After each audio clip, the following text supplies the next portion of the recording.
Call me Snake. Could have had class. I could have been a contender. That's what's got to be in it. I killed two. Is that contact? I'm singing in the rain.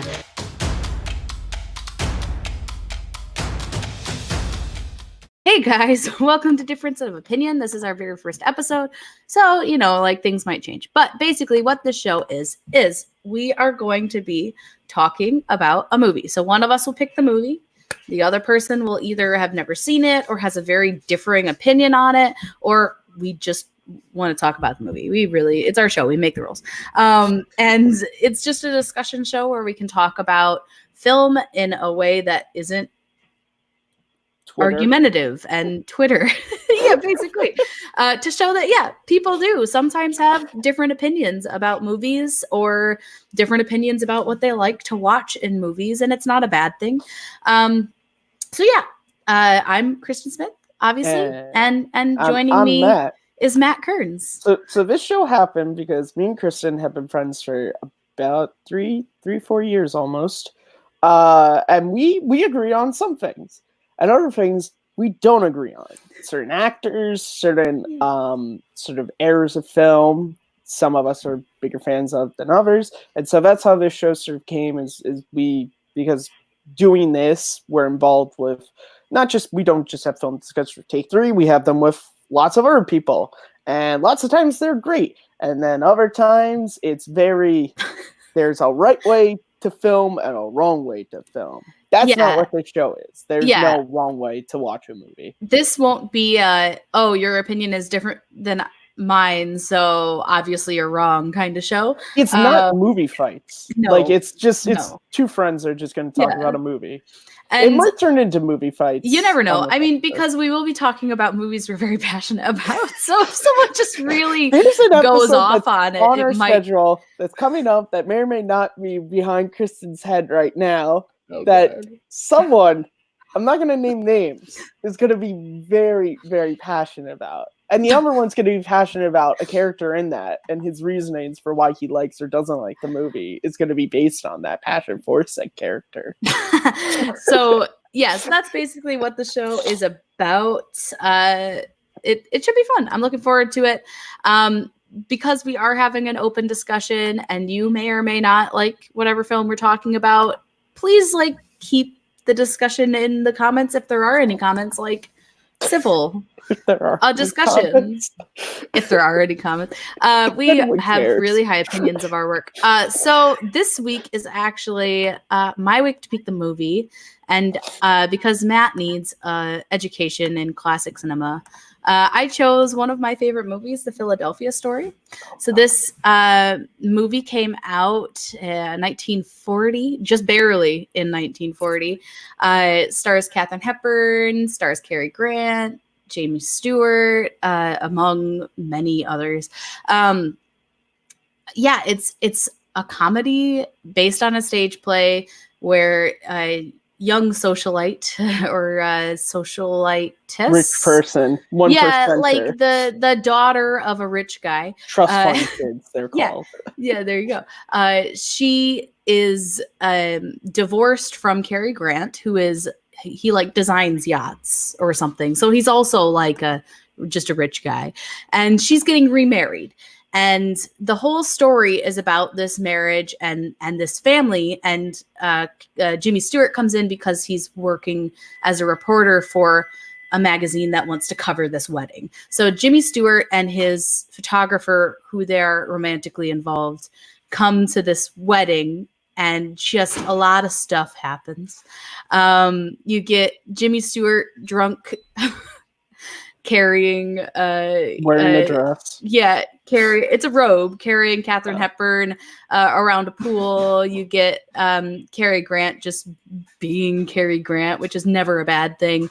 This to me is just a really fun movie. It's got some things that maybe nowadays don't fly, but honestly, I just think that it's a drama and antics and really shows off the comedic chops of actors who you don't necessarily think have them. Jimmy Stewart isn't really known to be a great comedic actor, although watch Harvey. It's hilarious. He's great in it. And Katharine Hepburn, who is like super sassy in a lot of her roles, but people aren't just like, oh yes, she is a comedic genius. This is just a funny movie to me.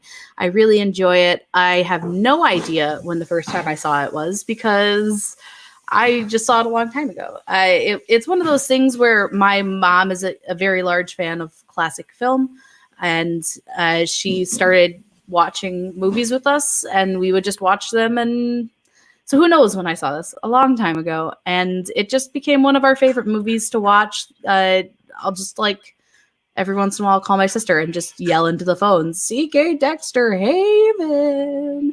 And that's the whole phone call. So yeah, it's it's just a family movie. But we do want to hear about Matt's opinion on this. So the discussion is going to basically turn over. Everyone knows why I like it, but we want to know about Matt's take on this. So Matt, what was your take? This is the first time you're seeing this, correct? Yes, this is the first time I'm seeing it. First time I ever heard about this movie. I actually never even really heard about this movie. So I have notes. So I'm gonna just run through my notes, and Kristen at any time can stop and we can discuss. So first thing is Jimmy Stewart's the man. That's just in general. You're not wrong. So the first note that was the second note. The first note I took was right off at the beginning when you see the divorce of Katharine Hepburn and Cary Grant. Hitting women is funny? Question mark? Because he was a different full on face palm down on the ground. It was a different time. It was a different time. Like he full on just like. Yeah. I did say that some of it wouldn't fly in today's age. All right. But nonetheless, the hopped on screen and I went, Jimmy Stewart's the man. Then, this is probably my favorite. At the 55-minute mark, I asked out loud, what the fuck is going on? I had no clue what was going on in this movie. I literally had to Google and see the short Google wiki like plot summary to be like, oh, that's what's supposed to be going on. Yeah. Okay. And then we got to the end of the movie, and I wrote this. Really?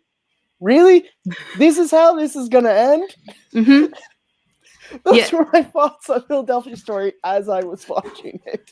Perfect. I had no clue for the first 55 minutes what was going on, and then when it got to the ending, I was confused by why it was ending like this.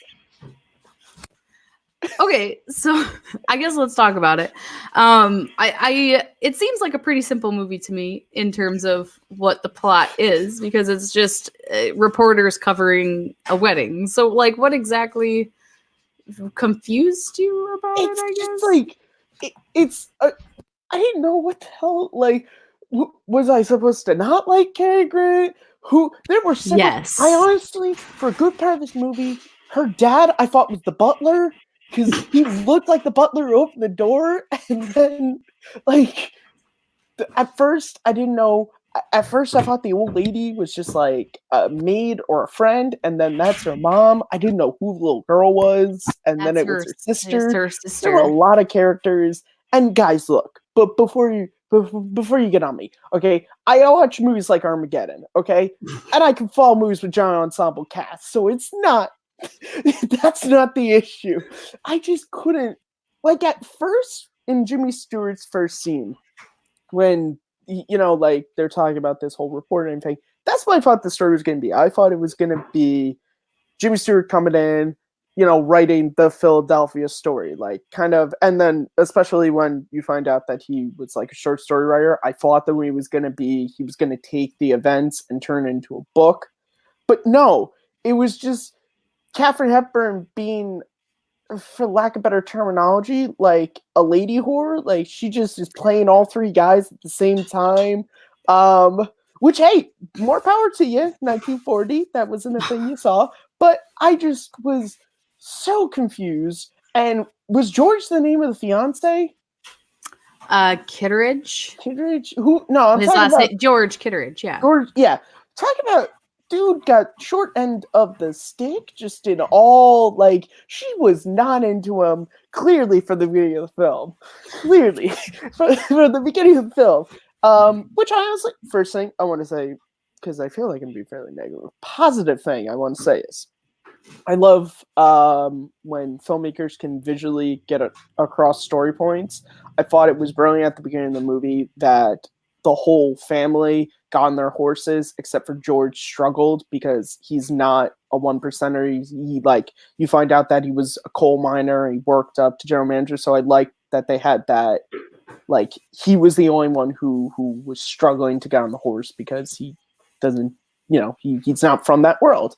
But he got the short end of the stick in this movie. Where you talk about the photographer and Jimmy Stewart were romantically involved.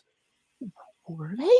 Like, it gets in the end of the movie. Jimmy Stewart asks Katharine Hepburn to marry him, and then she goes, "Oh, I don't think your photographer were like that." And I'm like, was that a thing? Yeah. When was that a thing? It was a thing.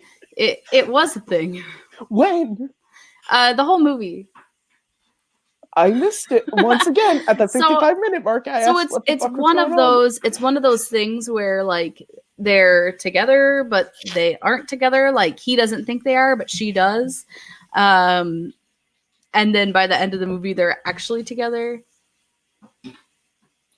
Over the head. Missed all that.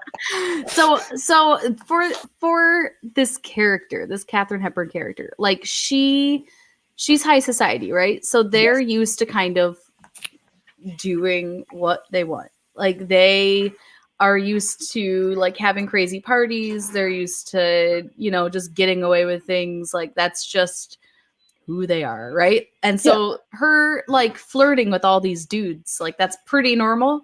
But at the same time, it's also expected of her to have a marriage within the same crust of the world, right? Yeah. So her first marriage, perfectly fine. Wealthy guy, born from a wealthy family, makes sense. This next one to George, like, still makes sense. Like, he's got money, but people who don't come from money are seen with astigmatism, not astigmatism, a stigmatism, in that sphere, right? They're people who are new rich, or nova rich, or whatever in French, where they, they made their money, and usually it is seen as a little dirty because of the way they make their money is usually through, like, enterprise, coal, that kind of stuff. It's just not as, like, I don't know, people just don't see it with, like, the same level of money. Right. It's not old money. Like, so, she's got a prejudice against him, but at the same time, she wants someone completely different than her first husband, but she also kind of craves the drama. That's like, she wants the drama in the relationship. I get that sense in the movie that she certainly is someone who, like, is totally, like, that's why, like, when she's getting drunk with Jimmy Stewart, like, she's engaged. She's supposed to be getting married tomorrow, and she's full on fine with doing all this stuff with Jimmy Stewart. Well, and it's really funny because a huge plot point in this movie is her father. Oh, the other one. Oh, hey. Oh, there's a trailer. I don't remember putting that up there. We can edit that out. Her the reason her first marriage fails is because Cary Grant's character, C.K. Dexter Haven, is an alcoholic, and he just drinks more because she complains about him drinking. Yeah, and then he just keeps drinking. Anyway, think she's an alcoholic as well, mind you. It's quite possible. It's quite possible. So her father had an affair. So while his wife and him are still married, they don't live together, which is probably why you didn't know who they were, because they aren't, like, together.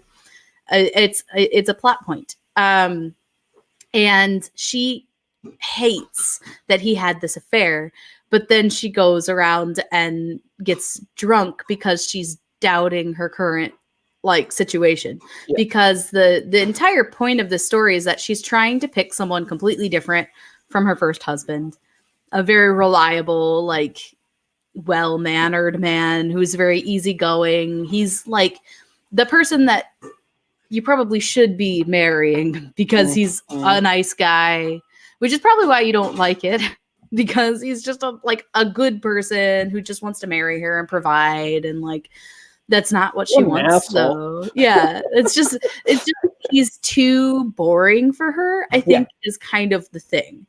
And while like it's a movie, it's a comedy. It's a movie. It's not supposed to be like real life.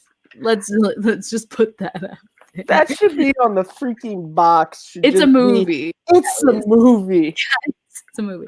Yeah, it's not supposed to be like real life. You don't want in real life to marry the person who abuses you and is drunk all the time, and like the drama is so well. Some people do, but the majority of us don't want to be involved with someone who's super dramatic and like causes a bunch of issues and is drunk and just awful, and you guys fight all the time. Yeah. The majority of us don't want that. The majority of us want the stable relationship where you can just like have dinner, go on a horseback ride because you're rich, own a yacht, whatever, rich people things. That's not what Tracy wants. Tracy's Katharine Hepburn's character. Mm-hmm. I knew that. I followed that. Yeah.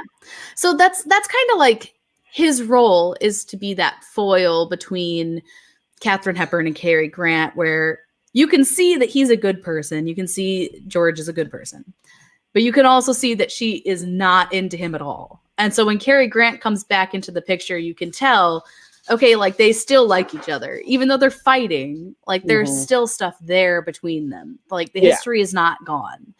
And so her doubting her marriage, her upcoming marriage with George kind of pushes her into the arms of Jimmy Stewart's character, who's just kind of like, okay, like she's rich, she's beautiful, she's all these things that he's not used to, right? Because he's definitely not from that society at all. And her paying him attention, he's just he doesn't like that society. His first scene when he's talking about having to report the story, like he's not a fan that he has to like the story. Right. So he's just like beyond flattered that she's into him and all this. And it kind of clouds his judgment enough to where they both get super drunk and, end up kissing and all this stuff. And it's very scandalous.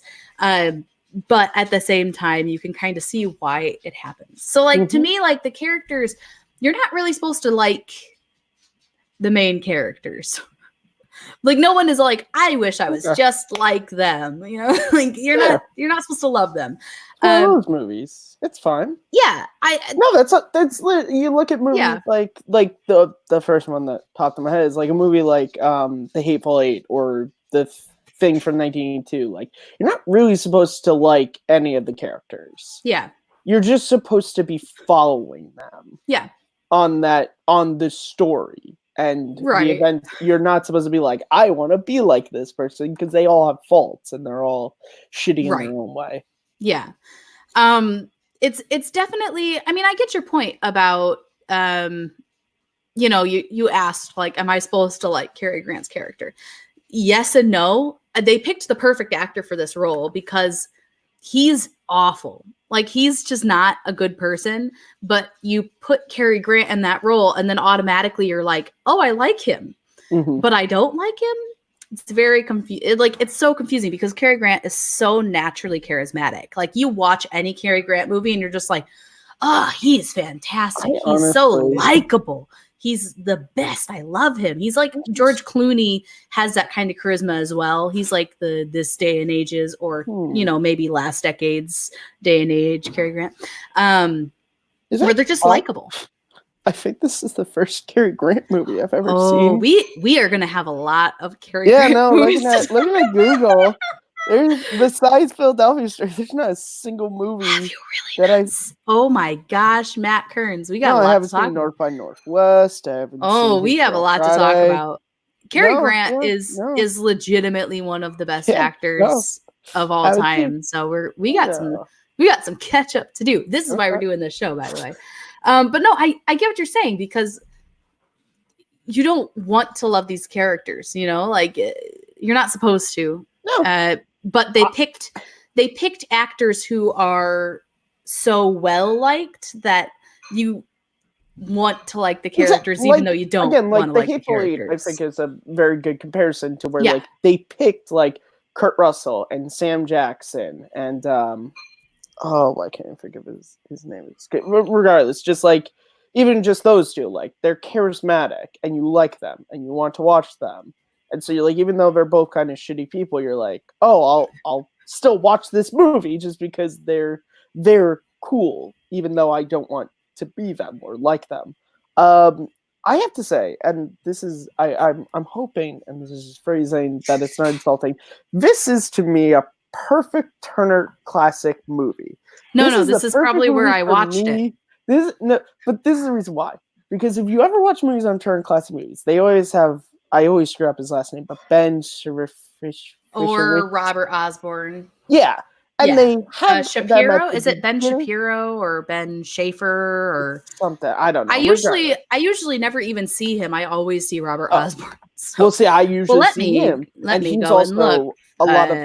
A lot of the Fathom movies that I go to screenings. He's usually the one who introduces them. So that's Ben Markowitz. Yes, that's it. Why'd you say S? You really threw me off. But regardless, like, if you ever watch Turner Classic Movies, like, he'll come on and at the beginning and the end, and he'll, like, explain the movie why it's good. Had I watched this movie on Turner Classic Movies, I feel like I would have went in understanding a little bit more about this movie. And look. Or Mankiewicz. I don't know how to say his name. Exactly. I'm sorry. I'm having a hard time. That's not the point, Kristen. It's the point. It's the point. His name is Ben something. I swear. Ben M. I'm gonna tag him on Twitter when this episode goes up. But oh god, we're gonna get hate from all the TCM people. I will get all the hate. They'll be like, this dumbass, he doesn't understand classic film. It's like, excuse me, I understand classic film perfectly.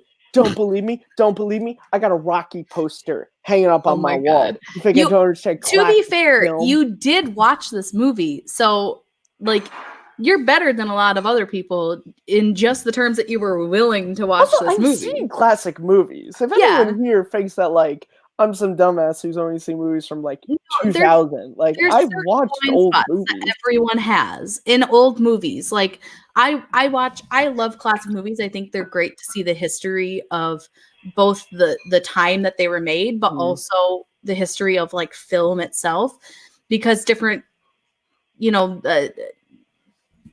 types of film was used, so like the video quality feels different, but also the way that they filmed. Also just like movie making was different. Like every decade movie, like if you look at movies in the 70s pre-Jaws and then post-Jaws, they're very different ways of making movies. Yeah. And that's just in one decade. The way actors communicate changes between the decades of film. And then even like the leading men and women in decades completely changed. Like a Cary Grant actor type in his time, but then we get to George Clooney, who you talked about, who he's kind of like, but his charisma and everything is way different than Cary Grant in his era. Like George Clooney's charisma and everything. Like if you compare Cary Grant in this movie to, let's say, George Clooney in Ocean's 11, both charismatic. But the thing with Danny Ocean and Clooney's performances, that is very like dry wit, very like sarcastic, and like I can handle everything. Whereas here, Cary Grant like kind of has that as well. It's dry, but it's also just that comedy changes. But it's both very like Danny Ocean and Cary Grant in this movie, like it's very sort of that similar, like I got this sort of. They have very similar. I mean, in general, I think as actors, they have a huge similarity that's definitely been brought up by many people. It's not an uncommon thing to see the similarities between them, and they even kind of look very similar. So I think it's a really good like through line to pick those two actors to show the difference in how cinema kind of plays out. How leading men have changed in the decades and how they're similar. You look at this movie in particular as something that could be remade today, and how things would change though, because it totally could be remade today, but I can see it happening in a few different ways to where I was honestly thinking about this after I finished it. I was honestly thinking, I was like, this could be remade. You can keep the exact same plot, but the things that would change is Jimmy Stewart's character would probably be like a blogger or a podcaster or something. He'd probably an be a reporter for a influencer or paper. something. Yeah, he would not be a reporter. No, because there are no reporters anymore, right? No one writes for a newspaper. Yeah, no. They would have to get rid of all the face palming of women, the pinching of the booties. Which, by the way, this is a throwaway line to where like the dude's just like, "Yes, you are just pinched on the behind." I'm like, okay. And also, by the way, people, Kristen Smith here talks about with me because I'm a Bond person. She talks about all the time she doesn't like the Sean Connery movies because of the treatment of women, but this is one of her favorite films.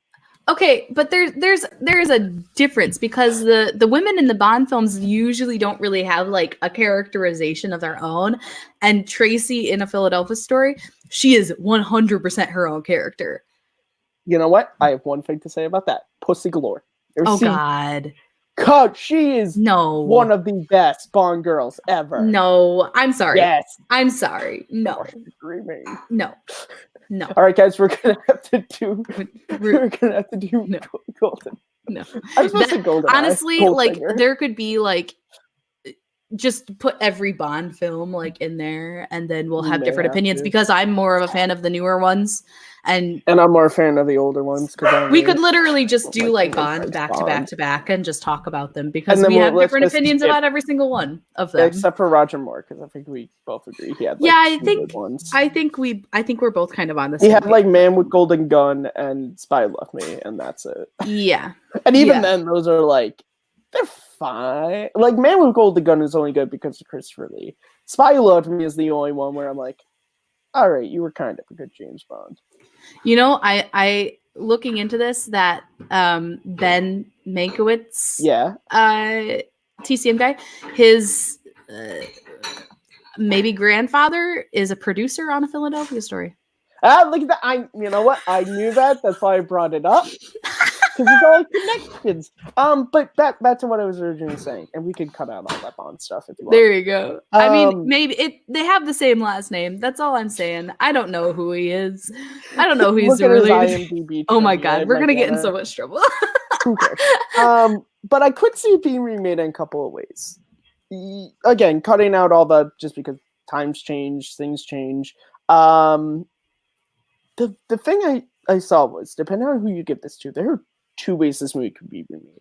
One could be keeping the dry sense of humor, kind of like having it be very dialogue heavy. And the other way would be, this would be a big, like, pratfall type movie. Like, this would be like, there would be a lot of, like, crazy stuff, like, ooh, he jumps up, and then he falls over all this. Like, it'd be very like Johnny Knoxville would play Jimmy Stewart's role, like you know what I'm saying? Like, you would make it a stupid comedy with the same thing. It's kind of. Have you ever seen the original Death at a Funeral?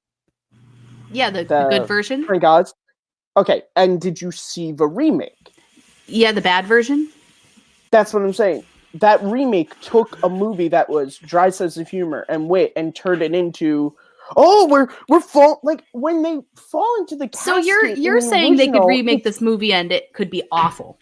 Yeah, or it could be really good if they kept. No, but that's what I'm saying. It's like because it has a plot that could still work today. Yes, it can still work 100% today. So but it could also be screwed up, even though you have easily. Which is just the interesting thing about film, which is you and I think that's the interesting thing about remakes is, like, a lot of times you have this really good idea, but it just, depending on what creative people come into it, instead of it being, like, the original and being good, like, comparing, let's say, the 3 different Planet of the Apes movies. The first one, the original, is one of the greatest sci-fi films ever made. It's a brilliant sort of discussion about society and humans and our so-called superiority. The Mark and Mark version is horrible. It's a terrible action movie with a stupid plot, with a main character that is just a wooden board. And then Rise of the Planet of the Apes, which I believe is the first in the new trilogy, went back to the original Planet of the Apes idea without being the same movie. Yeah. Having it be, but still having that similar thing of where do we as human beings place ourselves on the evolutionary chart? Why do we place ourselves there? And it's, again, all coming from the same source, which is the original book. But one version took that idea and went, we can make a stupid blockbuster action movie out of it. And the other instead of the other two were think pieces. Right. And so that's kind of what, if they were going to remake this, what I would want them to try and tackle with it. I would kind of want it to be more of maybe like social class type thing, or even if they wanted to do like biracial like couple or something. Like, I think that there's like a lot of different things they could do here, because you have great movies within the last few years who kind of had similar tones. Like you have, oh my God, I was just thinking about this movie and how it would be really cool to have this director do a version of it. Oh no! Oh, was it The Big Wedding with Robert De Niro, Topher Grace, Katherine Heigl? Oh my God, no, thank you. What the heck? Awful. I'm gonna be really mad that I don't remember what this movie is. Jeez, Wheeze. Well, let's just pretend like I know what I'm talking about here. I really want to know what this movie is now. Oh my gosh! Oh, it was so popular. When did it come out? Like 2018, right? 2018 movies that were really popular. Oh no! Oh no! Ready Player One. That's definitely not it. Creed 2. Crazy Rich Asians. Oh yeah, didn't see it. Yeah, so I would love for like a feel like that to be the remake of this. Like you have similar themes going on. You have like a socialite kind of feel going, like a very rich family. Well, that's what I'm saying. I think having that have the very rich family, have it be, you had the marriage of the two rich families. That didn't work out. So now you have we made our own money. Yeah. Family with the rich family, and then you have the reporter come in that is the complete outsider. Yeah. Doesn't have the complete. You have the working class rich, the working class, and then the trust fund. Sure. And you could still do that today, and you could have it, I think it could work.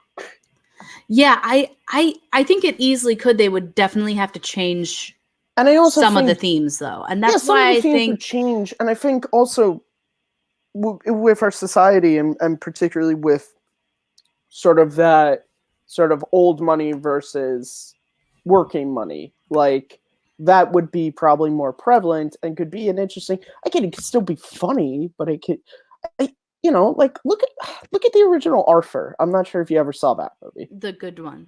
Yeah, the original Arthur is a very interesting discussion about trust fund kids and what does it mean when you have money and you never work a day in your life, when you meet someone who does work every day of their life. And, like at what point does so much money just completely remove you from being a regular person?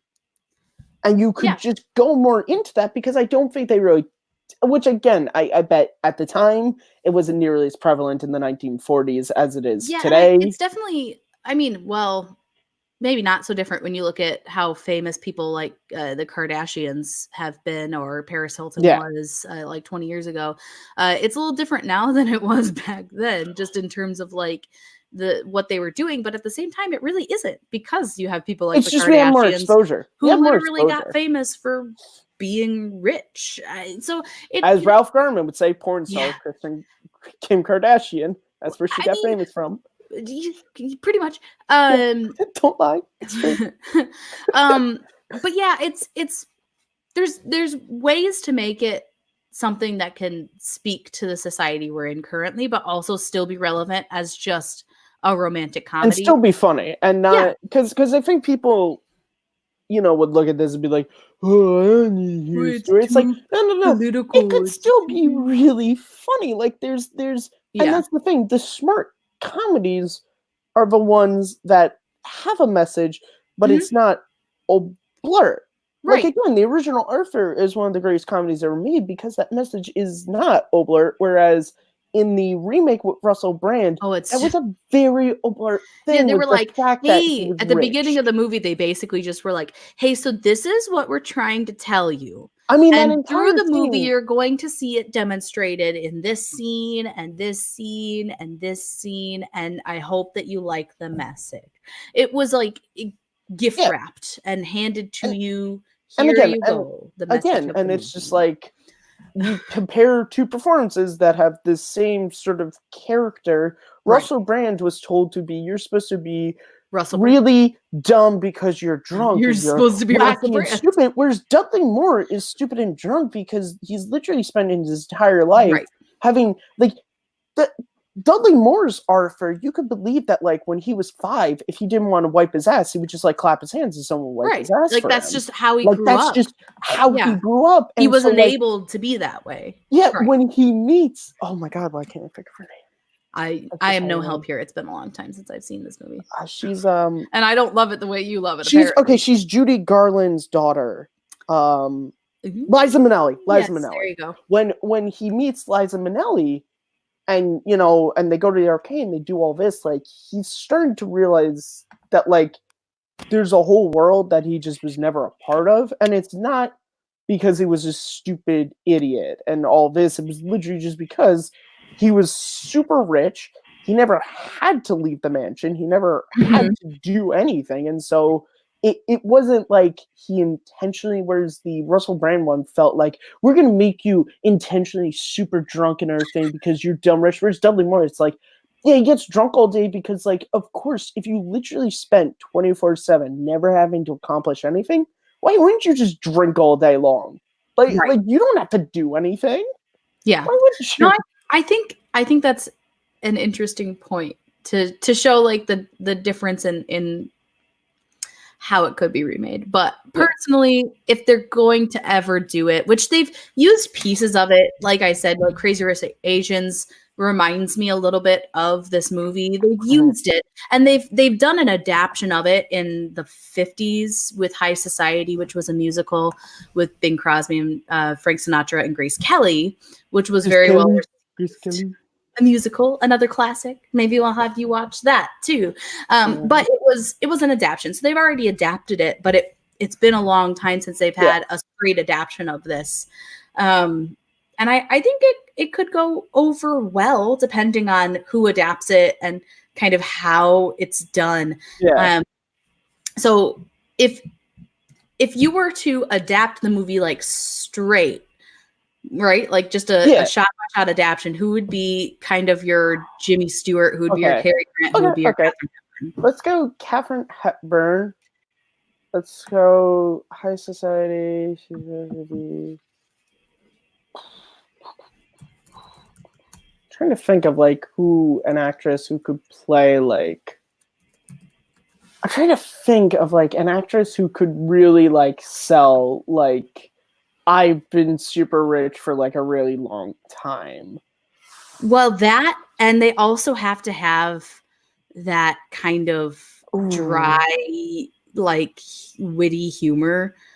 Yeah, it's a hard one because there really are no Katharine Hepburns currently working, so you really have to, like, think outside the box. Because I have my picks for Jimmy Stewart, I have my pick for Cary Grant, but Katharine Hepburn I struggle with. You know who might be able to do it? Anne Hathaway might be able to pull it off. You know, that is a great She pick. might be able to really pull off High Society, but she's also really funny. So she might be able. She would be able to do it, I feel like. She could. I could believe her as a trust fund. That is a great pick. Yeah. I actually might piggyback on that one. My other pick, you kind of, like, need to merge a couple people, because I would love to see, like, Aubrey Plaza kind of in that role, because she's got that humor. But I think Aubrey Plaza would be better for the photographer. Yeah, maybe, but I just don't know that role. Aubrey Plaza has that kind of rich socialite thing that I would believe. That's what I'm saying. I can't buy her as a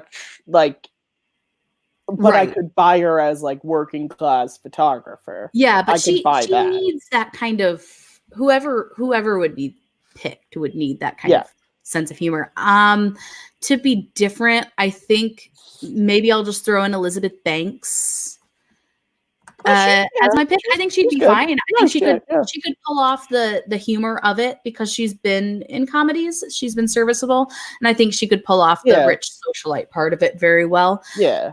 What about your pick for Cary Grant? Cary Grant. Dexter. I think he's recently shown to have very good comedic chops. He's super charismatic in general. I think Chris Evans could do that role. Oh wow. Yeah, actually I could see that. And I could buy him as a high society class person. Yeah. My pick is a little different. Okay. I think Ryan Gosling Okay, that's a good one. has that energy, and there's that gif of him like looking super judgmental, and that is legitimately why I am picking him, because that is the energy that I want to have in this character, is that like kind of like really judgmental, kind of rich, like what are you thinking, like kind of thing. Like I think that's the perfect energy, so I know he can do it. Yeah. He obviously has had his turn doing multiple types of characters, so I think Ryan Gosling is a good choice. No, but I like Chris Evans as that pick as well. And then the last one would be Jimmy Stewart's character. Yeah. So I think Joseph Gordon-Levitt could pull off the reporter role, and he's really funny. We've seen it, so he's got that down. I think you could also like, you know, if you've ever seen like 500 Days of Summer or The Night Before, he also pulls off really good that like holding on, like he has this very like old school romantic like fantasy of like, I'm a writer, I'm a musician, I'm this. So like having that, he's like I'm a reporter, but really romantic. I'm a short story writer. Like he would be able to sell that part. I like that as well. I went imagining trying to get someone with a similar feel to James Stewart. Kind of tall, a little awkward sometimes. Definitely up and coming in terms of the roles they're getting, the acclaim they're getting. So I picked Adam Driver because SNL, he's hilarious. He can hold his own in any skit. You did. How did I not expect you? Of course I did. Pick Adam Driver. I'm a stan, guys. No, I think Adam Driver is one of the better working actors, and I am not saying this because of Star Wars. I'm saying this because I've seen every movie pretty much he's been in at this point. He can play pretty much any character. He's very transformative, and I just think that he has like the ability to play that kind of. That just reminded me, well, because I went, and again, I didn't know the ages of the actors. I went with actors in their 30s because that kind of seemed around the age. But if she was a couple years older for the Audrey Hepburn role, Catherine. That's who it is. Hepburn. Catherine Hepburn, not Audrey Hepburn. Yeah. Billy Lord. Because if you ever saw Scream of course you were gonna choose Billy. Yes, you. No, but if you saw Scream Queen, how did I not see that coming? She already played high society really well in that show. Also, Billy Lord's awesome and is really funny and has a really great dry sense of humor. It's very similar to me picking Adam Driver, although Adam Driver has had more chances to prove. We also have celebrity crushes on these people too, which also I why we don't want to see them. Necessarily say it's a celebrity crush. I just think he's a really good actor. Stop lying to yourself. Am I not allowed to think people are good actors? No. Are you assuming? Of course. Always. No, my type is more the Tom Hardy type. He's Oh, you like the I'm just here. I don't know what I'm doing, my dog loves me. Yeah. I just want to do the role, you know what I'm talking about? I just want to go to work. My type is just the guy who's like, my dog loves me. Yes, I don't want to talk about it, just leave me alone. I don't really know. My type is the guy who says my dog loves me. You got it. That's it. Oh, guys. I'm just saying, Kristen's ideal person in this scenario is a dude with sleeve tattoos who love dogs. That sounds exactly like the person she's married to. And also, there's a reason for that. Yeah. I mean, I'm married to You someone. married You would Tom think my Hardy. type would be similar to who I married. Tom Hardy is a brilliant actor. I love him in 100%. Warrior. I love him in Inception. But, which maybe I'm not sure your feelings on this movie. Mad Max Fury Road. That Tom Hardy should have never played that role. George Miller should have gotten Gibson back for that movie. But he's also good. He's got a lot of good TV stuff too. I don't think I've ever seen Tom Hardy's TV. Because he was in Peaky Blinders. He did that show on Hulu. Was it Hulu? Whatever that one was called that I watched 2 episodes of because I got busy and forgot to finish watching it. Taboo. Never saw it. I think that was like AMC, and then it got put on Hulu or something like that. But I never finished it. I'm very sorry, Tom. No, but he's a really good actor. I hope people don't take. I'm just messing with Kristen. But also, if you ever watch Tom Hardy interviews, that is what he's like. Oh no, it's 100% what he's like. He's just kind of there is a reason that he's like the celebrity that I'm just like, that's the one, because he's very similar to John. I don't think I've ever had this discussion with Kristen before. Probably not. Other people have. Aww. Yeah. It's really weird when you sit down and you figure out the reason why you have a crush on a celebrity. Yes.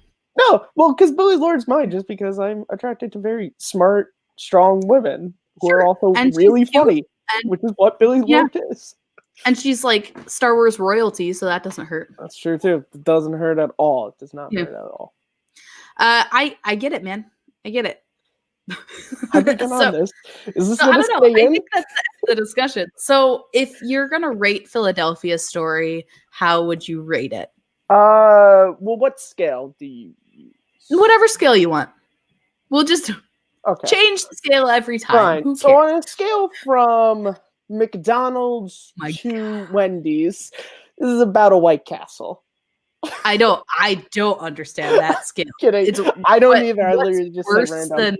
Okay, so if I just like I guess do like I'll just do numbers out of 10 or 1 to 5. I'll just do out of 10. It's just easier. Just normal numbers. Let's just do numbers. Let's just 7 let's keep to our scale 15. to be 1 out of 10. Let's just 1 out of 10 will be our scale. We're normal. We're boring.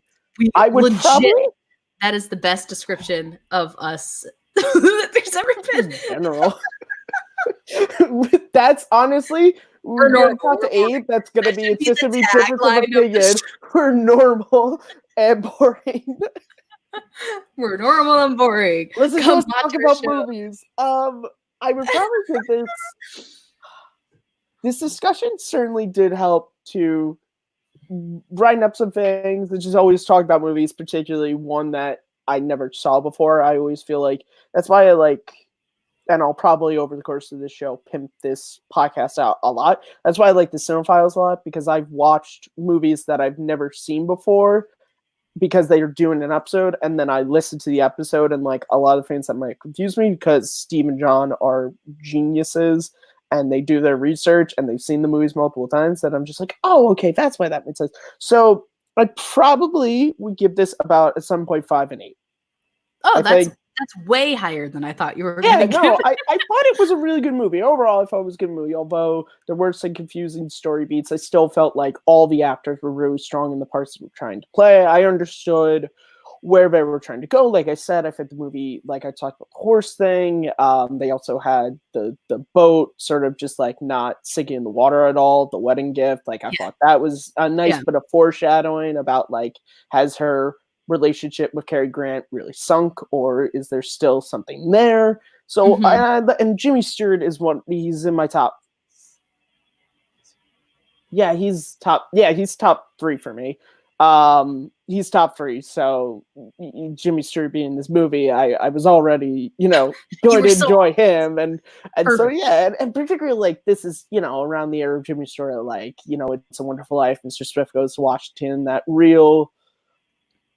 the real Jimmy Stewart early when he came back from the war was really good at playing these characters that you think are naive, but as the movies go on, you realize that they are way more sensible about the world than you think at first. Like you watch Mr. Smith Goes to Washington, the whole thing is you think he's naive about how politics work and everything. It's like, No. He only seems naive because he just believes that these politicians are ultimately good people. Right. That's the most naive. He is a little naive in that and regard. in this movie, you think at first, because he's not a part of the society, he's naive about it. But as the movie goes on, like, he completely understands what's going on with these people and why they're acting the way they do. So I thought it was a good movie. I'm glad I saw it. Awesome. I actually only give it slightly higher than you, which is surprising because I would go like 9 out of 10. It's definitely not. It's not a 10 out of 10. Right. I mean, I reserve 10 out of 10s like overall for very specific movies. This is one of my favorite movies. I adore this movie. I think it's I'm with you. A lot of fun, great acting, fun. Like the story itself is fun. It's just one of those movies where it's like, you know, am I going to put it up there against, for me, Lord of the Rings or some of these other movies that I think find honestly, like absolutely perfect? I think that could be a fun thing for us to do now, just so people know, because going forward, we're going to have the 1 to 10 scale, just sort of like a 10 for me would be like, for me, I think the 2 movies to where I would say those are 10s would be Raiders of the Lost Ark and Back to the Future. I think those are, to me, 10s. Those are, there's not a single thing I would change about that.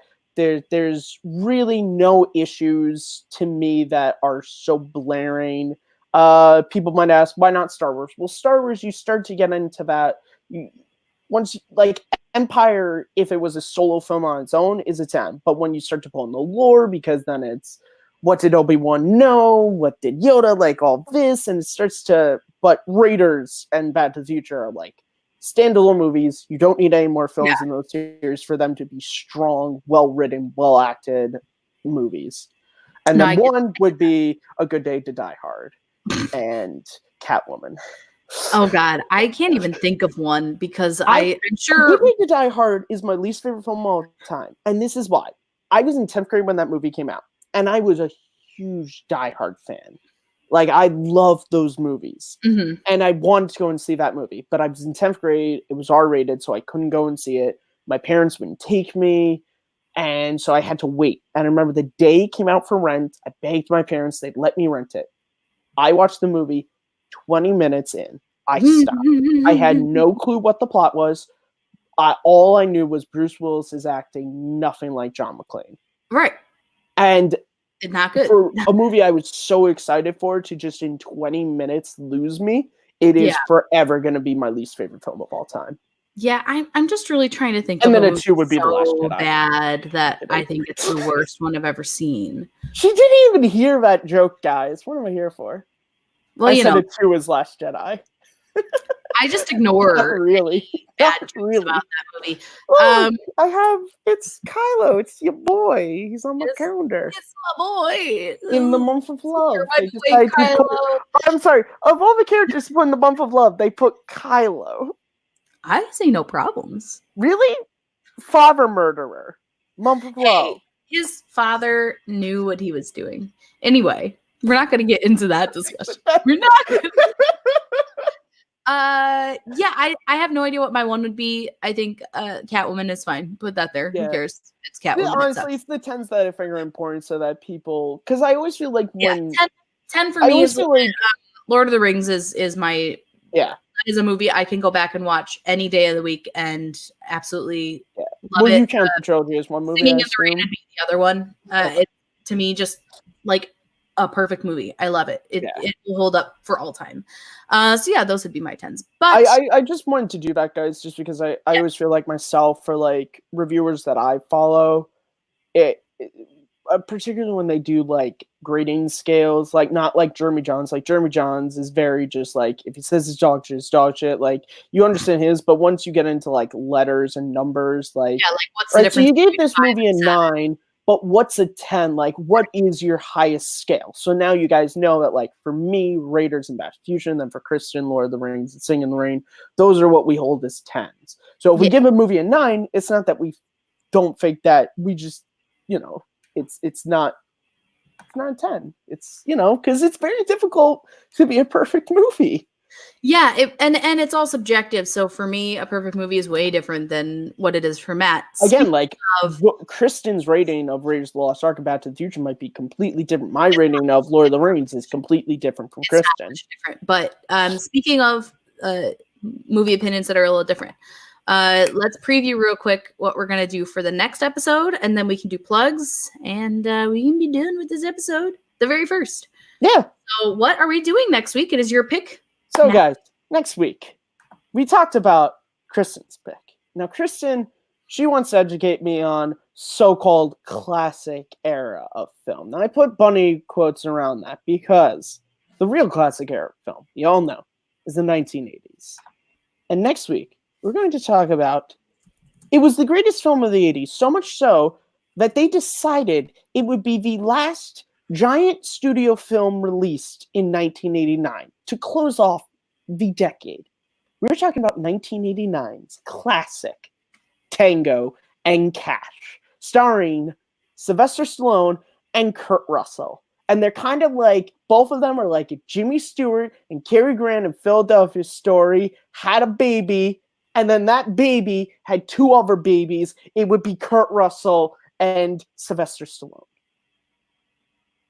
Yeah, that's definitely what the movie is going to be like. So we're going to be watching that and discussing it for next week. Yeah, so I'm pretty excited. You can find me, Smith_K10, the number, not the word, Twitter, Instagram, and Stardust, even though I don't post anything on Stardust. Thank you, my one new follower. Maybe Ben Mikowitz was your new follower.